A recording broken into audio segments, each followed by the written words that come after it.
কাছে আসো, এই উঠে আসো, বসে থাকো না, ওই পড়ে যাবে ওর ভিতরে।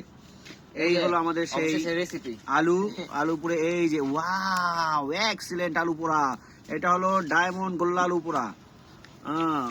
আঠা আঠা আলু, শক্ত শক্ত আলু।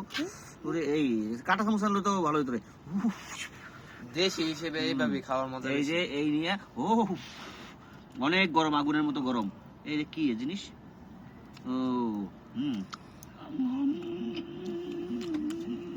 We we.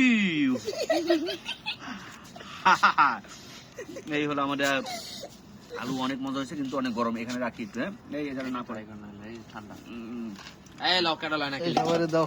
এই সবাই খাও, সবাই খাও, উই উই খাও, হাত খাও, দাও খাও। না, কেউ হাত দেয় সব লয় কেউ, শুরু করে। হ্যাঁ, এই আপনার কই, এইটা নিমু না, এই যে এই যে এই যে এই যে কই আপনার না বলে দেখা আছে? যাচ্ছে আলু, মানে এই আলু কিন্তু এই লো। অসাধারণ আলু। এই কই কই কই, এই খাও খাও, সবাই খাও, অনেক মজাদার আলু। এই আলু আপনারা কিন্তু এইরকম পোড়া পোড়া আলু খাবেন। এই হুজুর লও। এক্সেলেন্ট, দাদি অনেক ভালো লাগছে আসলে, অন্যরকম একটা টেস্ট। স্যার এই যে পোড়ায় পোড়ায় এরকম খাওয়া হয় না, এই আগুন জ্বালায় এটা পোড়ায় খাইলাম আমরা। বিকেলে খাইছিলাম আমাদের কি জানা, আলুর দম, আর এখন আলু পোড়া। দমের থেকে এটা বেশি টেস্ট। তবে দমের চেয়ে এটা ভালো।